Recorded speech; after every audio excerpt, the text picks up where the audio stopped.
নমস্কার, দেখছেন কলকাতা টিভি, সঙ্গে রয়েছে আমি স্বর্ণালী। শুরু করছি সংবাদ সারাদিন। অপারেশন সিঁদুর বিষয়ে রাজ্যসভায় পূর্ণাঙ্গ আলোচনা হবে বলেছিলেন ধনখড়। বিরোধীরা যতটা সময় চাইছে ততটাই সময় দেওয়া হবে, জগদীপ ধনখড় এমনটাই বলেছিলেন এবং সেখানেই একাধিক প্রশ্ন উঠছে। এতেই কি তাহলে সমস্যা সৃষ্টি হলো?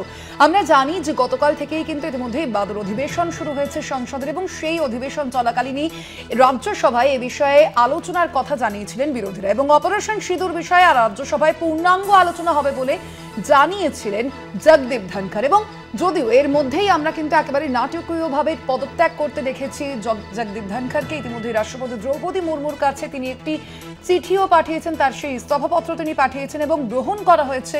রাষ্ট্রপতি দ্রৌপদী মুর্মু জগদীপ ধনখড়ের যে পদত্যাগপত্র, সেই পদত্যাগপত্র ইতিমধ্যেই গ্রহণ করেছেন এবং সেখানে তিনি যে বিষয়টি জানিয়েছেন মূলত শারীরিক অসুস্থতার কারণেই তার এই ইস্তফা। যদিও সেখানেই একাধিক জল্পনা ইতিমধ্যেই তুলে আসছে।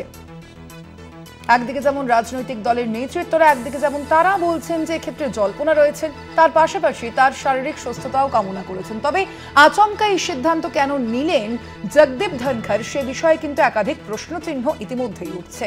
অপারেশন সিঁদুর বিষয়ে রাজ্যসভায় পূর্ণাঙ্গ আলোচনা হবেও বলেছিলেন জগদীপ ধনখড় এবং বিরোধীরা যতটা সময় চাইছে ততটাই সময় দেওয়া হবে, জগদীপ ধনখড় এমনটাই জানিয়েছিলেন। এবং এরই মধ্যে আমরা এই নাটকীয় পদত্যাগ দেখলাম জগদীপ ধনখড়ের এবং সেখানে এই প্রশ্ন উঠছে, তাহলে কি কেন্দ্র ক্রমশই অস্বস্তিতে পড়ছিল, কেন্দ্রের উপর ক্রমশই চাপ পড়ছিল জগদীপ ধনখড়ের একাধিক মন্তব্যে, সে কারণেই কি এত সমস্যা সৃষ্টি হয়েছিল? এবং সেখানেই কিন্তু একাধিক প্রশ্ন ইতিমধ্যেই উঠে আসছে।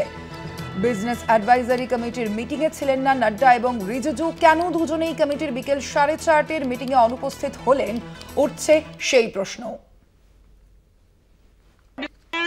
Is ready for discussion. The government is ready for comprehensive discussion. I will meet with the leaders, settle for a discussion, and I will ensure full-fledged discussion for as much time as you want. আর ঠিক এই বিষয়ে আমরা কথা বলবো। আমাদের সঙ্গে এই মুহূর্তে সরাসরি নিউজ রুম থেকে রয়েছেন আমাদের পলিটিক্যাল এডিটর আশিস চট্টোপাধ্যায়। আশিস দা, একদিকে যেমন অপারেশন সিঁদুর বিষয়ে জানা যাচ্ছে রাজ্যসভায় যে পূর্ণাঙ্গ আলোচনা হবে বলে জানিয়েছিলেন ধনখড়, তার পাশাপাশি আমরা দেখলাম যে গতকালের যে অ্যাডভাইজারি কমিটির যে বৈঠক, সেখানেও কিন্তু পরবর্তীর যে বৈঠক সেখানে উপস্থিত ছিলেন না নাড্ডা এবং কিরেন রিজিজু, সেখানেই কি জল্পনা আরো বেশি তুঙ্গে উঠছে? দেখো, এই কথাগুলো নিয়ে নানান স্তরে চর্চা হচ্ছে। এটা আমরা দেখছি যে গতকাল সোমবার রাজ্যসভায় তার চেয়ারম্যান, সেই সময়ও তিনি চেয়ারম্যান ছিলেন, জগদীপ ধনখড় অপারেশন সিঁদুর নিয়ে আলোচনার যে দাবি বিরোধীরা করছিলেন তার উত্তরে বলেন যে আমি এখানে পূর্ণাঙ্গ আলোচনা করতে দেব। জগদীপ ধনখড় বলেন যে আমি পূর্ণাঙ্গ আলোচনা করতে দেব, বিরোধীরা যতটা সময় চাইছেন ততটা সময়ই আমি দেব, এই কথা জগদীপ ধনখড় বলেন। এরপরে বিজনেস অ্যাডভাইজারি কমিটির মিটিং বিকেল 4:30 সময় হবে বলে ঠিক করা হয়েছিল। দুপুর 12:30 সময় এই বিজনেস অ্যাডভাইজারি কমিটির বৈঠক একবার বসেছিল। তাতে সরকারের পক্ষ থেকে দুই মন্ত্রী, জগৎ প্রকাশ নাড্ডা, যিনি বিজেপির সর্বভারতীয় সভাপতিও বটে, এবং কিরেন রিজিজু, তারা দুজনে উপস্থিত ছিলেন। এরপরে ধনখড় যখন বলেন যে অপারেশন সিঁদুর নিয়ে আমি পূর্ণাঙ্গ আলোচনা করতে দেব এবং বিরোধীরা যত সময় চাইবেন ততটা সময়ই তাদের দেওয়া হবে, তারপরে এটা নিয়ে নির্দিষ্ট সময় এবং সূচি ঠিক করবার ব্যাপারে যখন বিকেল 4:30 বিজনেস অ্যাডভাইজারি কমিটির বৈঠক আবার বসার সময় হয়, তখন দেখা যায় যে নাড্ডাও নেই, রিজিজুও নেই। ফলে সরকারের পক্ষের কেউ না থাকায়, গুরুত্বপূর্ণ কোনো মন্ত্রী না থাকায় সেই বিজনেস অ্যাডভাইজারি কমিটির বৈঠকটি কার্যত প্রহসনে পরিণত হয়। সেখানে কোনো সূচি ঠিক করা অসুবিধে হয়ে পড়ে। এখন প্রশ্ন উঠছে যে বিরোধীদের দাবি মেনে যত সময় তারা চাইবেন ততটা সময়ই বরাদ্দ করবার যে প্রতিশ্রুতি জগদীপ ধনখড় দিয়েছিলেন, তার জন্যই কি জগদীপ ধনখড়ের ওপরে চরম রুষ্ট হন বিজেপি নেতৃত্ব বা সরকারের নেতৃত্ব?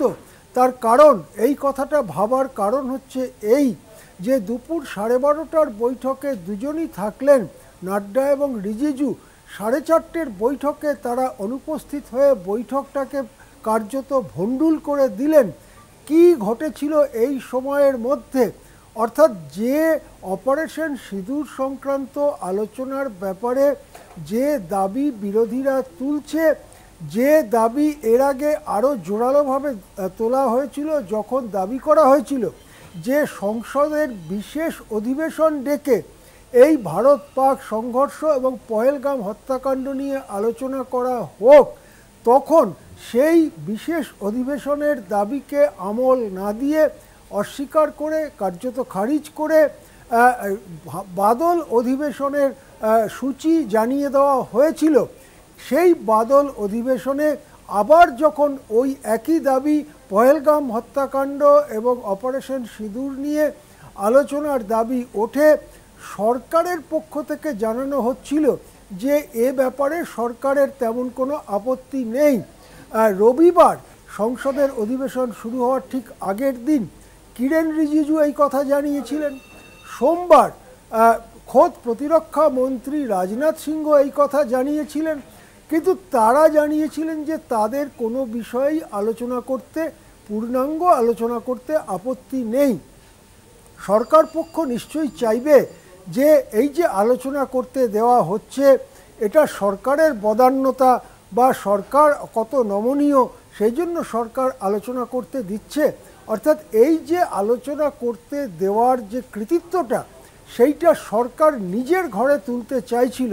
সেখানে যদি রাজ্যসভার চেয়ারম্যান উপরাষ্ট্রপতি তিনি আগের থেকে বলে দেন যে আমরা যতটা সময় বিরোধীরা চাইবে ততটাই আমরা দেব, আমরা পূর্ণাঙ্গ আলোচনা করতে দেব, তাহলে সরকারের পক্ষ থেকে যে কৃতিত্ব দাবি করার বিষয় অথবা পুরো সময় যতটা বিরোধীরা চাইছেন তা দেওয়া সম্ভব নয়, এই সব যুক্তি দিয়ে সময়টাকে খানিকটা সংক্ষিপ্ত করে দেওয়ার যে অধিকার সরকারের থাকে, সেই অধিকারকে কাজে লাগাবার কোনো সুযোগ না দিয়ে জগদীপ ধনখড় যখন বলেই দিলেন যে বিরোধীরা যত সময় চাইছে তত সময়ই দেয়া হবে, সম্ভবত জগদীপ ধনখড়ের ওপরে প্রচণ্ড রুষ্ট হন সরকারের নেতৃত্ব।